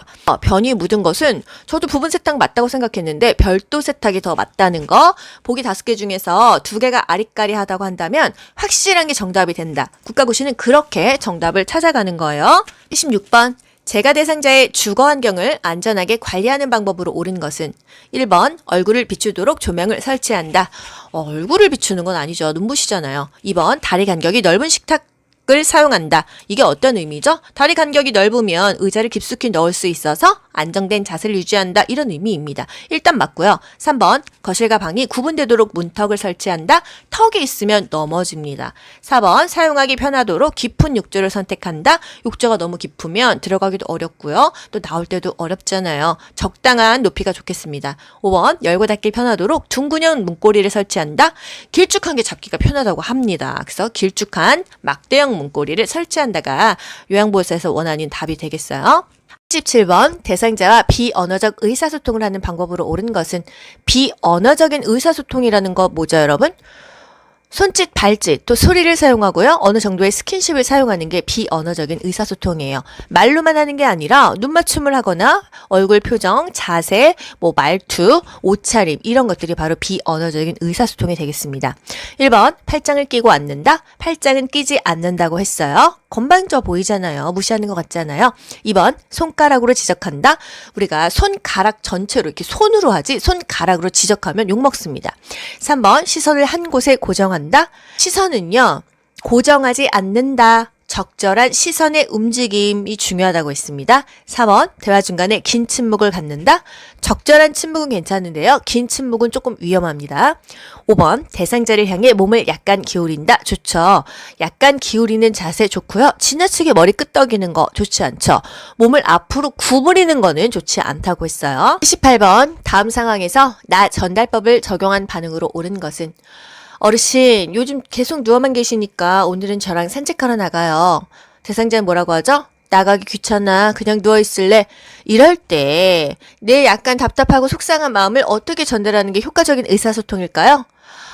누워만 계시면 근력이 떨어지시니까 제가 걱정이 돼요. 이게 가장 좋은 답이겠죠. 내가 느끼는 감정을 표현하는데 주어는 항상 제가 걱정돼요. 이거예요. 1번 네 그러면 다음에 나가요. 이건 아니죠. 2번 이렇게 누워만 계시면 큰일 나요. 보통은 이렇게 말하잖아요. 항상 주어가 내가 돼야 된다는 거. 3번 무슨 일 있으세요? 많이 우울하세요? 5번 저도 오늘 같은 날은 그냥 누워있고 싶네요. 마음은 사실 이렇겠죠. 하지만 이러시니까 걱정돼요. 염려돼요. 이게 항상 나 전달법의 답이라는 거예요. 서술어를 보시면 됩니다. 아시겠죠? 79번 비언어적으로 바람직하게 의사소통하는 방법으로 옳은 것은 비언어적인 의사소통 뭐 있죠? 눈맞춤, 얼굴 표정, 자세, 말투, 옷차림, 스킨십, 손짓, 발짓, 바디랭귀지 이런 것들이 비언어적인 의사소통이죠? 언어적인 거는 말로 하는 거니까요. 1번 팔짱을 끼고 말한다. 팔짱 끼고 말하지 않습니다. 건방져 보여요. 2번 눈을 깜빡거리며 말한다. 시선을 응시하지만 눈을 깜빡거리진 않았어요. 3번 간간히 미소를 지으며 말한다. 간간히 적절하게 짓는 미소 좋았죠? 부적절하고 희미한 미소는 안 좋았어요. 희미한 미소 안 된다. 적절한 미소 좋다는 거. 약간 기울이는 자세는 좋았지만 너무 구부리는 태도는 안 좋았죠. 지나치게 머리 끄덕이는 거 좋지 않았다는 거 기억하시죠? 4번 이해하기 쉬운 용어로 말한다. 맞는 말인데? 맞죠? 이해하기 쉬운 용어로 사용해야 된다. 요건 뭐죠, 여러분? 언어적인 의사소통이에요. 말로 했을 때 말 쉽게 알아듣게 말하는 거예요. 하지만 지금 비언어적인 의사소통 물어봤잖아요. 손짓, 발짓, 신체적인 접촉, 눈맞춤, 얼굴 표정, 말 이외의 다른 것들에 대해서 물어봤기 때문에 이것은 정답이 아닌 것입니다. 국가고시 보기 5개 중에서요. 더 확실한 게 정답이 되는 거예요. 아시겠죠? 그래서 4번보다는 3번이 더 정답에 근접하더라. 이렇게 생각을 해주시면 되겠어요. 5번 시선을 한 곳에 고정하고 말한다. 시선은 고정하지 않았죠? 적절한 시선의 움직임이 좋다. 눈높이도 대상자와 같은 눈높이가 좋다. 기억하시죠? 79번의 정답은 3번 간간히 미소 지으며 말한다. 가 되겠습니다. 근데 만약에 문제가 언어적 의사소통으로 바람직한 것은 이렇게 물어봤다면 4번 이해하기 쉬운 용어로 말한다. 이게 정답이 되는 거예요. 아시겠죠? 80번 요양보호사가 무슨 말을 하면 대상자가 가까이 다가와 귀를 대며 들은다. 이때 대처 방법은 뭔가 귀가 안 들리신다 이런 느낌 오지 않습니까? 1번 귀에 가까이 대고 속삭인다. 이건 좀 아닌 것 같습니다. 2번 입을 작게 벌리고 천천히 말합니까? 입을 크게 벌리고 또박또박 말합니다.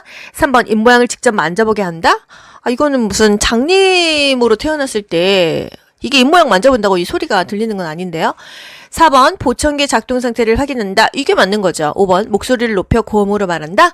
효과적인 의사소통에서 목소리, 말투 어떻게 했었죠? 크지 않은 목소리, 너무 높은 목소리 안 된다. 큰 소리로 말하지 않는다. 적절한 말 속도로 말한다고 했습니다. 큰 소리로 말하거나 높은 목소리는 안 좋다는 거예요. 81번 시각장애 대상자와 의사소통하는 방법으로 옳은 것은 1번 요양보호사를 중심으로 방향을 설명한다. 대상자 방향으로 오른쪽 왼쪽으로 설명해야겠죠. 2번 촉각을 이용하여 사물에 대한 정보를 전달한다.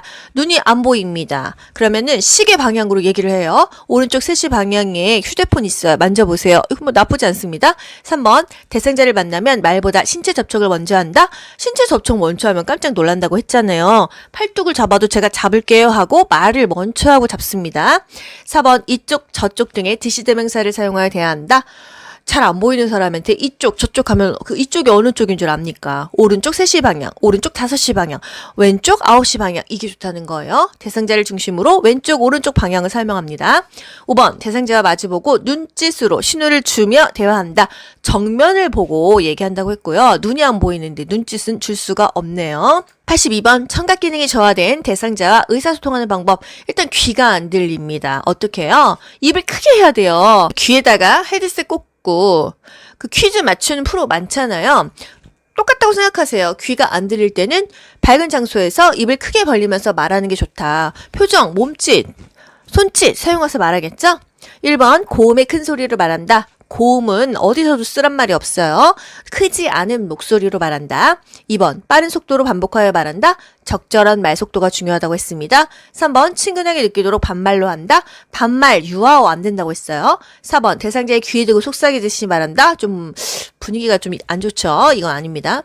83번 언어장애가 있는 대상자와 의사소통하는 방법. 언어장애가 있어요. 일단 말이 어눌할 수 있습니다. 어떻게 해요? 손으로 뭐 붙잡거나 그렇게 해주고 또 긍정적인 반응을 유도해주라고 했죠. 1번 친근감 있게 반말을 사용한다. 반말한다고 친근하지 않습니다. 반말 유아어 쓰지 않았어요. 2번 대상자의 말이 끝나기 전에 답변한다. 다 듣고 답변합니다. 3번 긴장하지 않게 음악을 틀어놓고 말한다. 좀 뭐 나쁜 방법은 아닌데 언어 장애가 있어서 안 그래도 이 표현이 안 되는데 음악 들으면 더 정신없겠죠. 4번 시간, 장소, 사람, 날짜 등을 자주 인식시킨다. 진압력 장애 있으신 분들에게 이렇게 인식시켰습니다. 5번 손에 힘을 주거나 고개를 끄덕여 의사를 표현하게 한다. 맞습니다. 84번 다음과 같은 의사소통에 도움이 되는 대상자는 짧은 문장을 천천히 이야기한다. 뭔가 짧게 쉽게 얘기해야 된다. 몸짓, 손짓을 이용하고 그림, 문자판 활용한다. 여러분 그림 하면은요 뭐예요? 실물이나 그림, 문자판 활용하는 거는요 다 뭔가 이해력이 부족하신 분들에게 하는 것입니다. 말로 설명하는 것보다 그냥 실제로 바나나 뭐 딸기 갖다가 보여주는 거, 그리고 그림으로 보여주는 거, 문자판을 활용하는 게 뭔가 이해력이 부족하신 분에게는 좋다는 거, 이해력 대상자가 되겠어요. 85번, 다음과 같은 방법으로 의사소통하는 대상자는 눈짓으로 신호를 주면서 이야기한다? 아버는 귀가 안 들린다 느낌 오지 않나요? 입모양으로 알 수 있도록 입을 크게 벌려 정확하게 말한다? 노인성 난청이에요. 귀가 안 들리니까 입을 크게 벌리고 정확하게 말을 하겠죠. 주의력 결핍장애는 뭐를 조심하라 그랬죠? 자극을 줄여야 된다고 했습니다.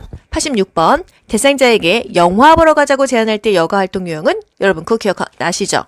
회 사오라고 해서 영화 연극 본다. 사교 오락 활동이다. 바로 딱 나오시죠? 음악회, 전시회, 영화 연극은요?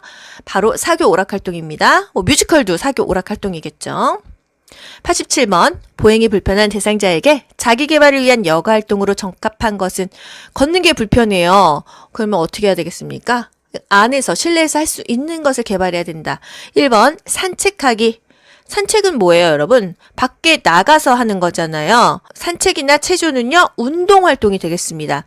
2번, 텃밭 가꾸기. 엄마는 텃밭 가꾸고 식물 가꾸는 거 소일활동, 아빠는 TV 보고 신문 보는 거 소일활동이었죠. 아이는 종이 접기, 퍼즐 놀이 하는 거 소일활동이라는 거. 3번 그림 그리기, 자기 개발이죠. 또 4번 약수터 가기, 약수터 가는 거 역시 운동 활동이 되겠어요. 5번 손자녀 돌보기, 이거는 그냥 소일 활동이라고 할 수 있겠습니다. 88번, 대상자가 떡을 먹던 중 갑자기 양손으로 목을 잡고 괴로워할 때 대처 방법으로 옳은 것은 질식한 거죠. 하임리히법을 해야 됩니다. 그림을 고르라고 한다면 뒤에서 배꼽과 명치 중간에 주먹 쥔 손을 감싸고 후상방으로 쿡쿡쿡쿡 밀어 올린다. 의식이 있을 때는 이렇게 하고요. 의식이 없을 때는 똑바로 눕힙니다. 눕히고 나서 고개만 옆으로 돌려줘요. 그리고 같은 위치를 아래에서 위로 밀어 올려준다는 거. 애기들 같은 경우 갑자기 질식하는 경우 많습니다. 엄마들 당황하시지 마시고요. 빨리 아기를 자기 무릎 사이에 끼우세요. 그래서 이 그림처럼 고개를 약간 아래로 떨구고 등 견갑골을 계속 쳐줘야 되겠습니다. 89번, 대상자가 경련을 일으키며 쓰러졌을 때 대처법은 경련하면은 중요한 거 호흡을 유지한다, 기도를 유지한다, 요거랑요 주변에 위험한 물건을 치워준다, 이것이 답이 되겠어요. 1번 머리 아래 딱딱한 받침대를 대준다, 부드러운 받침대 대준다고 했어요. 베개나 수건 되겠습니다.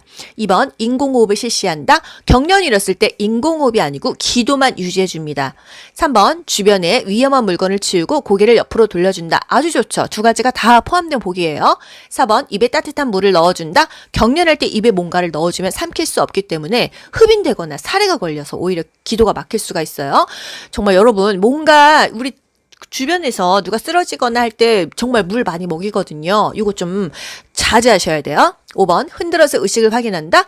몸을 흔들거나 잡거나 붙잡거나 묶어놓지 않는다고 했어요. 기도 유지, 호흡을 유지시켜주고 주변에 위험한 물건 치워서 경련 막 하면서 여기저기 부닥쳐서 다치니까요. 다치지 않도록 해준다. 이게 포인트가 되겠습니다. 90번, 다음 중 가장 먼저 의료기관으로 이송해야 되는 화상 대상자는 일단 숨을 못 쉬면 코와 입이 다쳤을 때 위험하다는 거예요. 1번, 코와 입술의 화상, 기도를 확보해야겠죠. 가장 위급합니다. 응급이에요. 2번, 어깨와 가슴의 화상, 일단 숨은 쉴 수 있잖아요. 3번, 무릎과 종아리, 4번, 손가락과 발가락, 5번, 골절 부위, 일단 코와 입, 호흡이 가장 중요하다는 거. 기억하시죠? 옷이 벗겨지지 않으면 가위로 자른다. 화상 부위를 즉시 찬물에 담근다. 화상 부위를 깨끗한 물수건으로 감싼다. 이런 모든 것들이 다 정답이 됩니다. 91번 손목 골절이 의심되는 대상자. 골절하면 여러분 뭐예요? 부목되기 전에 움직이지 않는다. 안정시켜라. 냉찜질해라. 이 두 가지밖에 없잖아요. 1번 냉찜질한다. 맞죠? 2번 손목을 움직여보게 한다. 절대로 움직이지 않습니다. 여러분 이제 귀가 살토록 기억하시죠? 골절은 움직이지 않는다. 부목되기 전에 이동하지 않는다. 3번 튀어나온 뼈를 눌러준다. 큰일 납니다. 4번 구부러진 손목 관절은 펴준다. 만지지 않는다. 움직이지 않는데 관절 피면은 어떻게 됩니까? 적골사도 아니고요. 5번 손상 부위는 심장보다 낮게 한다. 심장보다 높게 해주는 게 좋다고 합니다. 요양보호사에서 이것까지 물어보지는 않는데요. 만약에 뱀에 물렸어요. 그랬을 때는 다친 부위가요 심장보다 낮아야 돼요. 왜? 뱀에 물린 부위에 독이 있는데 이렇게 올리면은 심장으로 그 독소가 들어갈 거 아닙니까? 그래서 뱀에 물렸을 때만 심장보다 낮지 다른 다쳤을 때는 동상이든 화상이든 골절이든 다 위로 하는 게 좋아요. 왜? 부종을 방지하기 때문이죠. 순환도 되고요. 92번 발가락 골절이 의심되는 대상자를 돕는 방법. 무조건 골절은요. 부목대준다. 부목되기 전에 움직이지 않는다. 냉찜질이다. 요거는 머리에 간직하고 갈게요. 보기 볼까요? 발가락 부위를 붕대로 압박한다. 압박은 하지 않아요. 고정만 합니다. 2번 부종 예방을 위해서 파스를 뿌려준다. 부종 예방을 위해선 냉찜질이죠. 파스는 뿌려줘도 좋죠. 통증 완화가 되니까요. 3번 혈액순환이 잘 되도록 온찜질을 합니까? 골절하면은 무조건 냉찜질이에요. 붓기가 있기 때문이죠. 부으면 그 붓기 빼느냐고 아프기도 하고 잘 안 나아요. 4번 손상 부위에 외형상 변형이 있는지 관찰한다. 나쁘진 않은데 딱히 마음에 드는 답은 사실 아닙니다. 5번 크기가 넉넉한 신발을 신기고 걸어보게 한다. 움직이지 않는다고 했잖아요. 신발 넉넉하면 뭐합니까? 발가락 골절됐는데요. 정답은 4번 손상 부위에 외형상 변형이 있는지를 관찰하는 게 되겠습니다. 왜? 발가락 골절이 의심됐다고 했잖아요. 무조건 골절이 됐다 이거는 아니라는 거.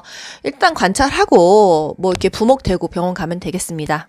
93번 생명이 위급한 대상자에게 심폐소생술을 하던 중 대상자가 사망하였을 때 요양보호사를 보호할 수 있는 법적 근거는 우리 사마리안의 법칙 기억하시죠? 내가 좋은 일을 하다가 그 대상자가 죽어도 나는 그것에 대해서 보호받는다. 이런 건 알고 있었어요. 근데 우리가 언제 응급의료에 관한 법률이다 이런 거 배웠나요? 저는 기억이 없습니다.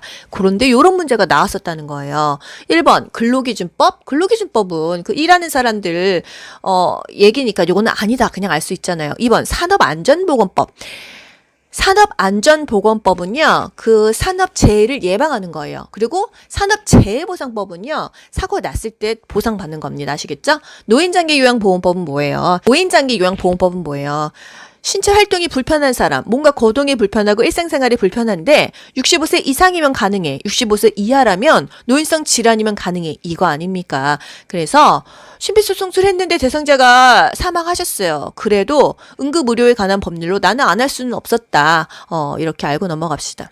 54번 다음 중 응급처치의 원칙은 1번 가급적 대상자를 빨리 옮긴다. 골절될 수 있죠. 옮기지 않는다고 했습니다. 부목되기 전에 이동하지 않는다. 옮기지 않는다. 2번 연장자 지시에 따른다. 경험이 많을 수는 있지만요. 연장자보다 응급처치 교육 받은 사람이 낫겠죠. 이 응급처치 교육 받은 사람이 지시를 따르라는 거예요.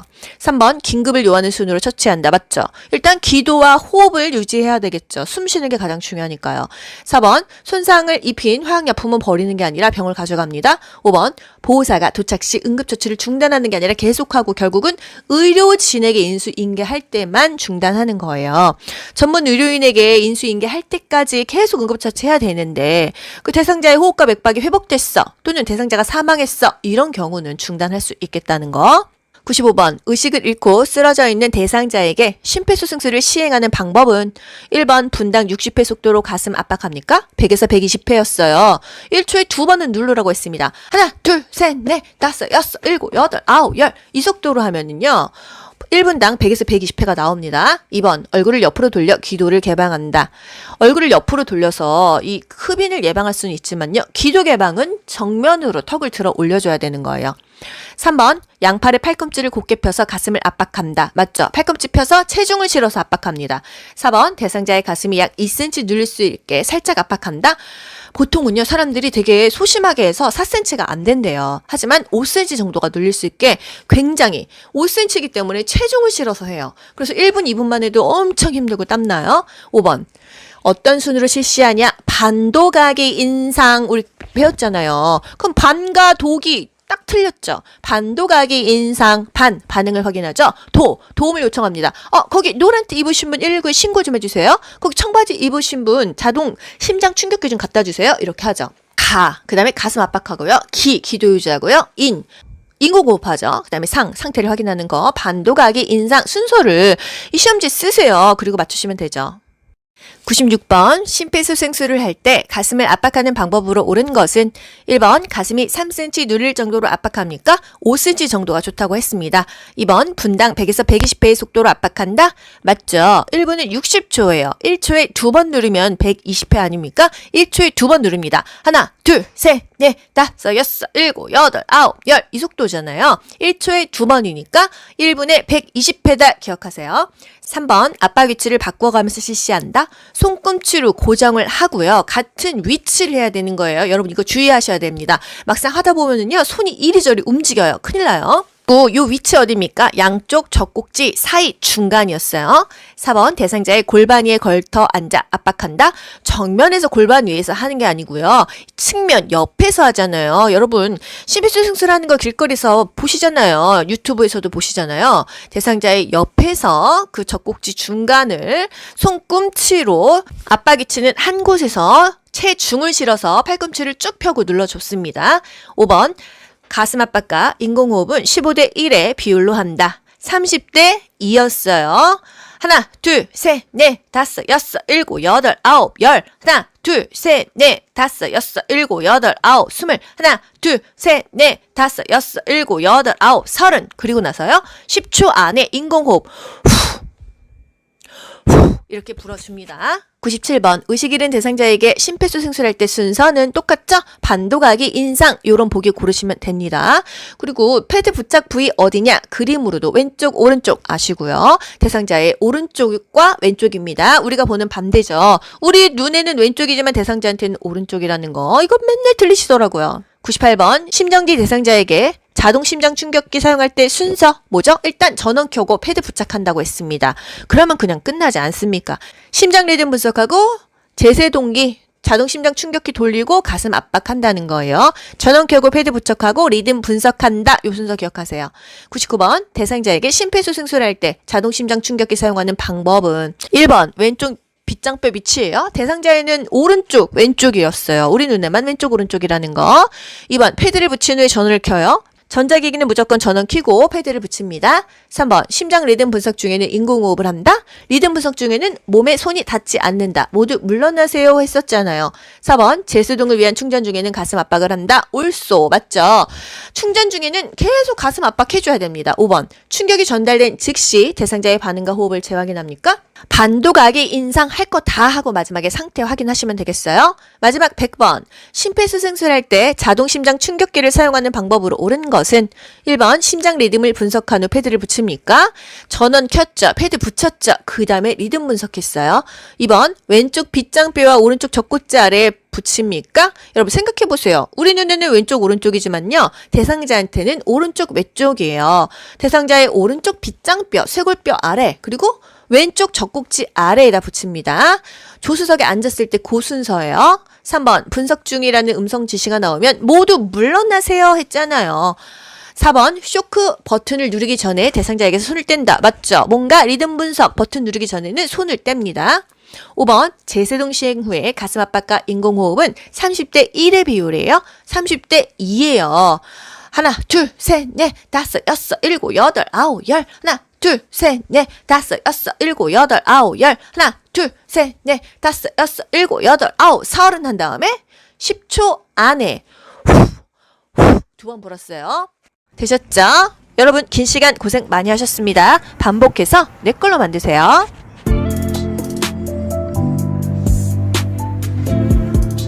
귀로 듣고 고득점 합격하는 비결이 귀요보에 있습니다. 여러분 모두 합격 가자. 안녕. 좋아요 눌러주세요.